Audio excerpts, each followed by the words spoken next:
If you have your Bibles this morning, if you'll grab them, go to Daniel chapter 4. And I want to start today by recapping where we've been. I've missed a couple Sundays here and there, and so our story has been uninterrupted a little bit. So let me recap the storyline of Daniel up to this point. Because if you think about it, it's really been a roller coaster, chapter by chapter. Chapter 1, the very beginning, starts really terribly. If you remember, it starts with this incredibly low point. The Babylonian Empire, led by the great and terrible King Nebuchadnezzar, comes to Jerusalem, attacks it, and conquers it. He crushes it. And part of what he does is he takes high-profile, high-status hostages. And he doesn't just crush the people. He takes the best of your people, the young nobility, the best and the brightest, and he forces them to go back to Babylon and become Babylonian. Do you remember? We talked about this. He forces them through this assimilation process where they wipe out their former identity, their names, their beliefs, and they're forcibly given new identities as Babylonians. So Daniel and his friends were in a seemingly impossible situation. They were stuck in a foreign empire where they had no say and no power. They didn't even have their own names anymore, and they had to find a way to remain faithful to the God that they knew and loved and trusted, and they did. If you remember, God protected them and God provided for them against all the odds, and Daniel and his friends rose through the ranks of the king's court. But then in chapter 2, things take a nosedive back down because Nebuchadnezzar has this terrible dream and he threatens to kill all of his wise men unless they can tell him what the dream was and what it means.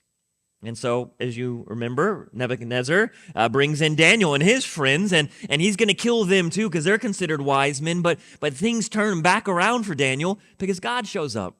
After a time of prayer and worship together with his friends, God reveals to Daniel what the dream was and what it means. He then shares it with the king, and the king is blessed.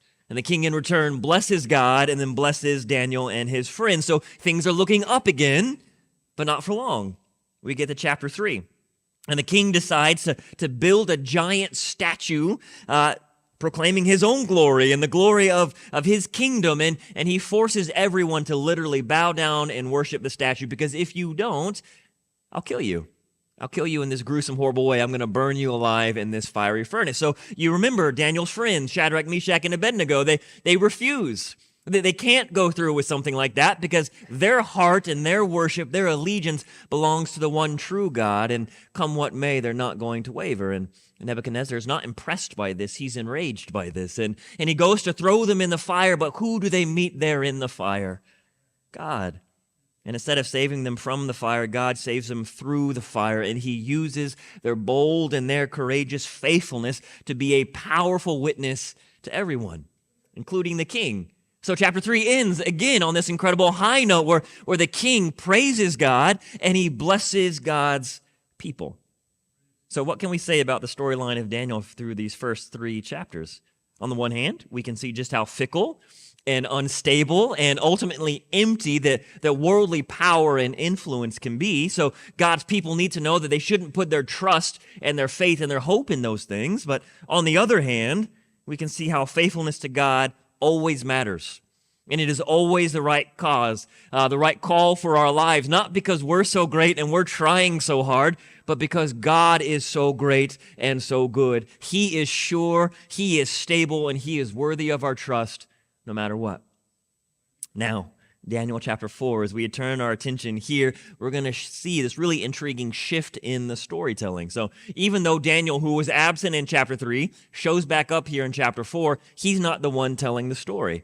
Interestingly enough, chapter 4 is told from the perspective of King Nebuchadnezzar himself. Because as it turns out, Nebuchadnezzar has had another dream, and it's been terrible, it's disturbing, and he needs help once again figuring out what it means. And he has no one else that can help him. All his wise men fail him, but he remembers Daniel. Daniel's a guy that I can trust. Daniel's a guy that listens to God, and his God reveals things to him, and so he is who I need. But the problem isn't the dream itself. Figuring out what the dream means is only half the story. The real problem is what the king decides to do with it. So let's talk about dreams here for a moment. A lot of times in our own lives, if we remember our dreams at all, they're usually pretty random and weird. I don't know about you. Have you ever had a weird dream? I have this distinct memory from childhood of a dream that has stayed with me all these years, and it makes no sense. I'm going to share it with you. It's real simple. A blue background, a piece of floating stinky cheese, and Spider-Man walk into a cave. That's it. I remember as a child waking up and thinking, that's really weird. And then that was it. I went on with my life. Nothing different, nothing changed. I remember it as something weird and random, but with no real meaning to it. But in the ancient world, it wasn't that case. In the ancient world, and even in still many places in the world today, weird dreams aren't so easily dismissed. For them, dreams mean something, and they matter. And they're held in high regard and with high interest because they carry a lot of weight. See, in the ancient world, for them, dreams weren't random and weird. They were revelatory. In other words, when you have a random and weird dream, you're thinking there's something going on here. This dream is trying to tell me something. Or, more than likely, more importantly, the gods are trying to tell me something. Let's talk about Nebuchadnezzar's dream for a moment and why, as random as it seems, as weird as it seems, it was so troubling and disturbing to him.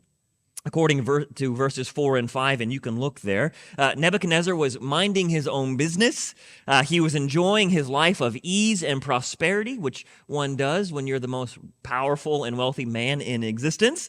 And out of nowhere, in his otherwise really good life, he has this horrible nightmare. And it wasn't so much that he laid down one night and his mind drifted off to some sort of dream. The way he frames it here in this passage is like the dream came upon him. It overwhelmed him. And here's what he saw. Let me paraphrase the dream. This is verses 10 through 17. He sees this giant tree, and it's planted right in the middle of the world. And it grew, and it grew, and it grew until its height reached the heavens, and everyone all across the world could see it. And it was a good tree. It was beautiful, and it was green, and it was healthy, and it was strong, and it was filled with all kinds of fruit, and it was a blessing for all living beings. You could find shade under this tree. You could find food with this tree. You could find rest and protection under this tree. But then things took a really dark turn. This divine being, what we would consider an angel, came down from the heavens with this terrifying, sobering word. He said, this tree is going to be cut down. All its branches are going to be cut off. All its leaves stripped away. All its good fruit is going to be scattered and wasted. And the stump is going to remain. But the stump isn't just going to sit there in the field. It's going to have a metal ring put around it to trap it, like shackles to make sure that you see it, but to make sure that it can never grow again. But then things took an even darker turn. As if the fate of the tree wasn't bad enough, the angelic being shifts his focus to an unnamed figure who Nebuchadnezzar rightly assumed was himself. And he said that this unnamed figure is going to lose his mind, and he's going to wander out in the fields like a wild beast until a certain amount of time has passed. Fortunately, though, the dream had an ending. A definitive ending. It didn't just end kind of open-ended. What's going to happen? Where is it going to go? The angel doesn't leave Nebuchadnezzar hanging. He tells him the point of why he's seeing all these weird things, and that's where I want us to look. Look now at the end of verse 17. So he sees this dream. He hears this angel declaring all these things, and he says, here is the point.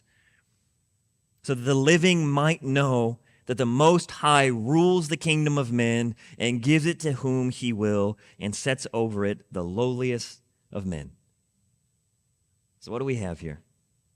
Once he wakes up, even before he gets any outside professional help, Nebuchadnezzar knows this isn't a good dream.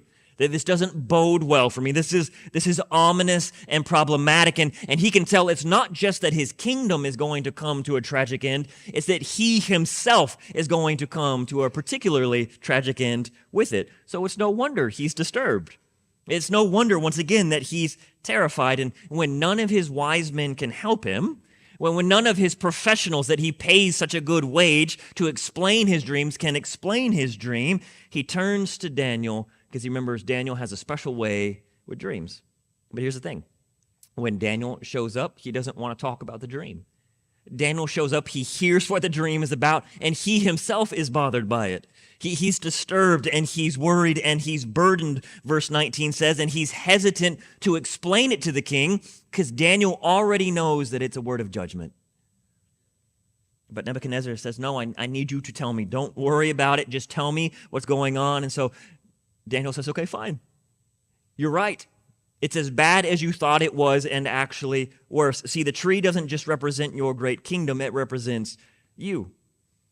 And even though your power and your greatness have grown and grown and grown to cover the entire world, you need to know that that's coming to an end. And you're not just going to be humbled. You're going to be cut down in humility. You're not just going to lose your kingdom, you're going to lose your mind. You're going to become just like that wild animal that you saw in your dream. That's what your future looks like until you come to terms with my God, the one true God, recognizing that he's the real king. But here's the thing, Daniel says, and you can look at verse 27. This is where it shows up. It doesn't have to be this way, Daniel says. And this is where Daniel's really at his prophetic best. He tells the king, look, this word of judgment is real and it's absolutely true, but it doesn't have to be certain. This can be just a really terrifying warning if you listen and if you respond the right way. So if I may be so bold, O great king, let me give you some advice on dealing with this sort of thing and dealing with this God of mine. He tells the king, stop your wicked ways. He tells him, pursue righteousness. Stop crushing and dominating and oppressing other people. Show them goodness and mercy instead. And if you do this, it's entirely possible that my God will see it and that he'll honor it. Now, how do you think Nebuchadnezzar, the most powerful man on the planet at this time, is going to respond to all these things that he's seen in his dream and all the things he's just heard from Daniel? We would hope and assume, we've been here before with this guy, that he would listen and take it to heart. But what have we already seen from Nebuchadnezzar that would give us any hope that he would listen and take things to heart? In chapter 2, he has this terrifying dream. God, through Daniel, explains exactly what it means, and presented with the truth, what does Nebuchadnezzar do? He wastes it, and he draws all the wrong conclusions with it. He fails to go and live accordingly. And guess what happens this time? Let's read together and find out, picking up in verse 28. Now all this came upon King Nebuchadnezzar. At the end of 12 months, he was walking on the roof of the royal palace of Babylon. And the king answered and said, is not this great Babylon, which I have built by my mighty power as a royal residence for the glory of my majesty? And while these words were still in the king's mouth, there fell a voice from heaven. O King Nebuchadnezzar, to you it is spoken. The kingdom has departed from you, and you shall be driven from among men, and your dwelling shall be with the beasts of the field, and you shall be made to eat grass like an ox. And 7 periods of time shall pass over you until you know that the Most High rules the kingdom of men and gives it to whom he will. And immediately the word was fulfilled against Nebuchadnezzar.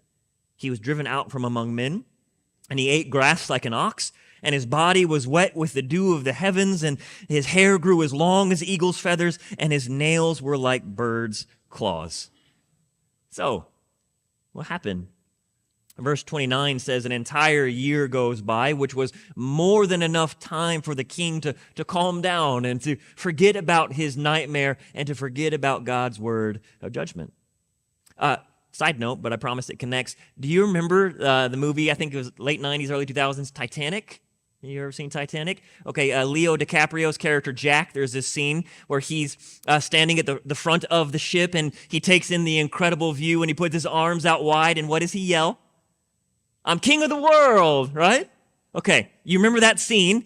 That's what we have going on here in verse 30. Nebuchadnezzar is standing on the roof of his palace, and he's taking in the incredible view, and he's spreading wide his arms, and he's proudly declaring what is true. I'm king of the world. Look what I have. Look what I have done. But how does it end for Jack in Titanic? It starts so great. He's feeling so good. He's at the front of everything he dreamed that it could be. But what happens to his ship? It goes down. The same thing happens here with Nebuchadnezzar, because what happens next? As it turns out, the magnificence of his kingdom is not the issue. It was magnificent. Historical records show us that Babylon was incredible. It was advanced. It was one of the ancient wonders of the world. It was so far ahead in terms of technology and sophistication and knowledge and so much more. And Nebuchadnezzar did play a pivotal role in all that. But that wasn't the issue. The issue wasn't even that Nebuchadnezzar didn't believe in God. He believed in a lot of gods. He had no problem adding one more. So what was the issue? The issue was in how he related to God. If you're taking notes, I encourage you to write this down. We need to know that information isn't worship. Information isn't worship. Thinking and saying all the right things about God doesn't count for much if it doesn't then lead you to a right relationship with God. Do we see that? Nebuchadnezzar has no problem praising God when he's done good things for him. He has no problem praising God when Daniel tells him about God. He can say the right things and think the right things, but we see that it doesn't really penetrate down into his heart.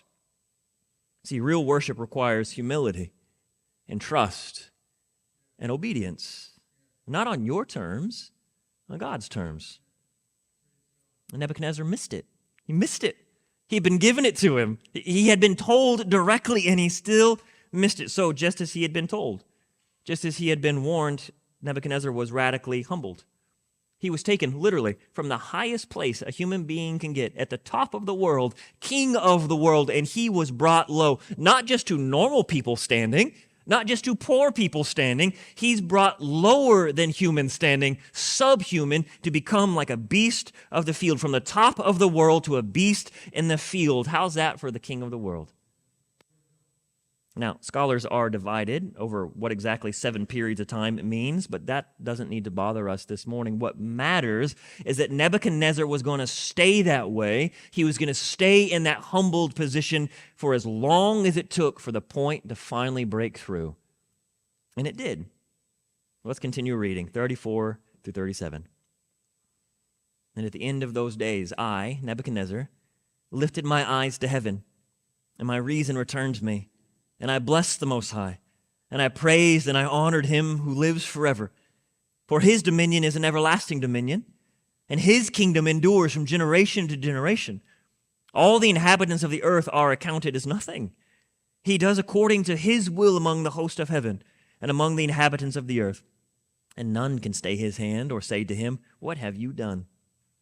At the same time that my reason returned to me, and for the glory of my kingdom, my majesty and my splendor returned to me too. My counselors and my lords sought me out, and I was established in my kingdom, and still more greatness was added to me. Now I, Nebuchadnezzar, praise and extol and honor the King of heaven, for all his works are right, and his ways are just, and those who walk in pride he is able to humble. So what happened? Look again at verse 34. Verse 34 says, eventually, somehow, some way, Nebuchadnezzar finally turns his full attention, not just his mind, but his heart, his allegiance, to the one true God. He finally realized that even though he was known as Nebuchadnezzar the Great, even though he was known as the destroyer of nations, there is a God in heaven who is greater than him, who is the Lord over the nations. Nebuchadnezzar also realized that nothing that he had, as great as it was really his. He had worked hard, but he hadn't really built it. It was all a gift from God. It all came from God's hand, and God can take and he can give however he wants, to whomever he wants, whenever he wants. Now, I want to pause here and point something out. I want to be very honest with you. I don't think that this being the last that we hear of Nebuchadnezzar in this story is designed to be the happy ending that we think it is. I mean, it seems to end well, that this guy finally gets it. God finally broke through to him. He humbled him, and he's worshiping God, and it leaves there. And I don't think that's the point that we're supposed to draw, because we know from other places in Scripture and from recorded history itself that Nebuchadnezzar was a thoroughly brutal and wicked and power-hungry tyrant. But I think that's kind of the point, isn't it? That even the most powerful, untouchable people still have to come to terms with the one true God, right? That's the point. Sooner or later, doesn't matter how powerful they are, how wicked they are, how wealthy they are, they're not untouchable. They're going to have to come and give an account for their lives before the God of the universe. That's what shines through here. After all, what have we been saying from the beginning of this series? Other names might show up, but whose story is this? It's his. It's God's. And that leads me to how I think that this chapter then speaks to us today beyond just an ancient history lesson. There's three things, and I want you to write these down. Here's the first one. Very, very simply, we need to know that God rules. Period. God rules. Period. Notice the period there. I left that in intentionally. That is a full statement. That is a complete statement. That is a final and unchanging statement.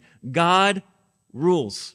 Right here, right now, regardless of wherever or whenever that might be. Do we see that? This chapter, again, please, I encourage you each week to go home and read it for yourselves. We don't have time to read it all out loud together. Go home and read it, and you will see this chapter is practically screaming this from the rooftops over and over and over again. It says, the Most High rules the kingdom of men. The Most High gives the kingdom of men to whoever he wants. What does that mean? Kings and kingdoms come and go because who rules? God does. So, Nebuchadnezzar may be great, but God is greater, and he rules. Nebuchadnezzar may be powerful, but God is more powerful, and he rules. Nebuchadnezzar might be on top of the world, but who owns the world? God does, and he rules. So tell me that wasn't a needed reminder for Daniel and his friends who were stuck under the thumb of Nebuchadnezzar and Babylon.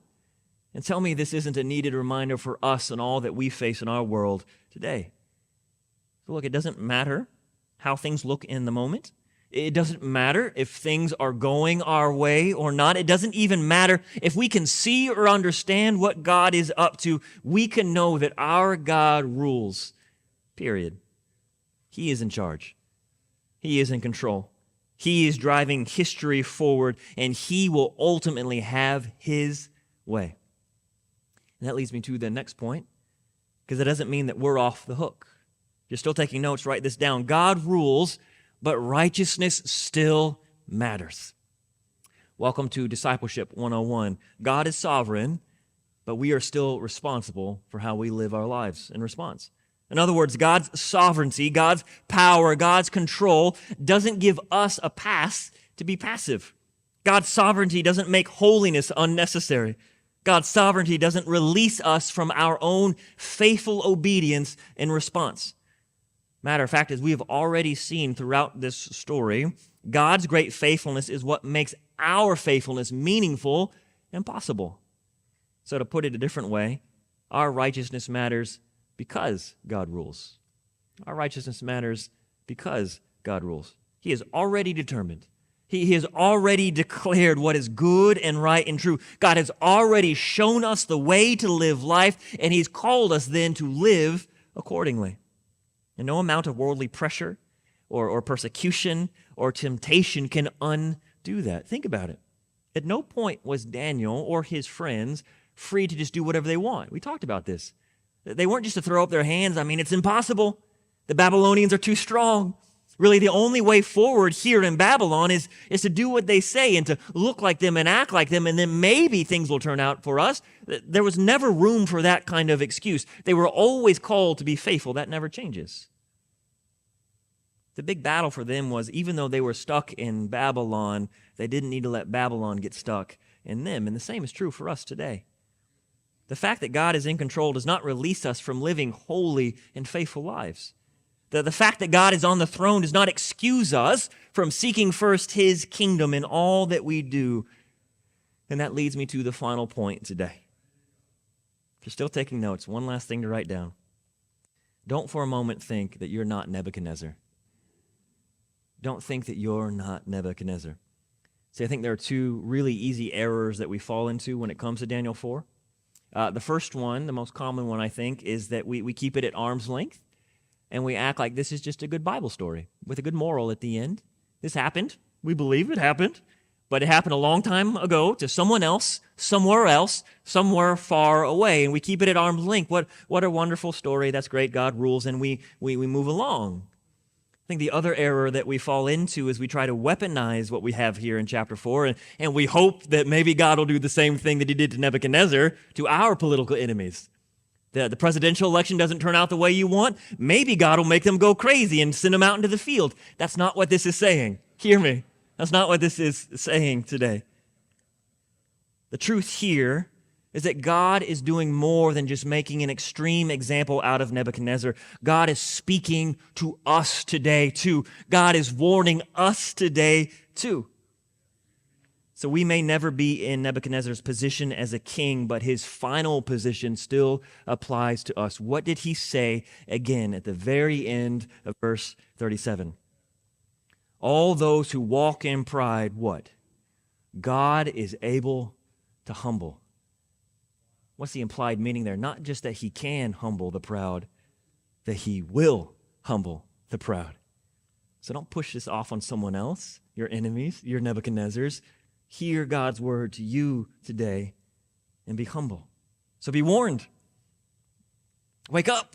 Pay attention. The only way for God's people to endure in a hostile and toxic world isn't by becoming like that hostile and toxic world and taking it over. It's always by humbling ourselves, trusting God, and following wherever he might lead, because he wins in the end.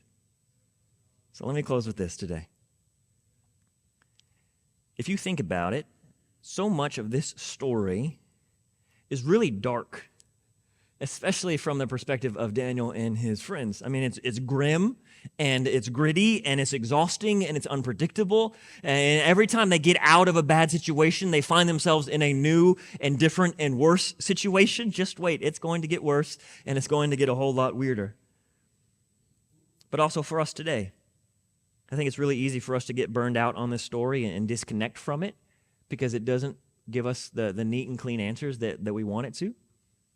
I mean, this doesn't promise that our faithfulness will magically fix things. It doesn't. This doesn't guarantee that if we're just faithful enough, then God will make the bad guys go away or that he'll make things easier for us. Because the truth is, most of the time, being faithful to God makes things harder for us. But guess what? As dark and as grim as this story might be, there's also this undercurrent of hope. And it's going to get louder and it's going to get stronger by the end of this story. And it's hope not just for Daniel and his friends that they can hang in there, that they can stay faithful and true despite what comes their way. The hope is for us today, too, in our lives and our world, because there's good news. As it turns out, there is no Babylon or Egypt or Rome or any other worldly empire that can stop or even slow down what God is doing. There's no worldly empire that we can come up with in human history that can stop God from establishing his everlasting kingdom built on righteousness. And guess what? There's already a king on the throne. He's a king who is both powerful and humble. He's a king who is both wise and merciful. He is a king who has been tried but remained true. He's a king that's not bothered by anything that this world might throw against his people because he's too busy making all things new. Who am I talking about? Who is this great king? It's Jesus. And he's alive today. Our God rules today. So he's our hope. And he's our righteousness. He's our promise. He's our faithfulness. It's him. He's all we've got, and he's all we need. He is our way forward. But will we trust him, and will we follow him? That's the call on our hearts today.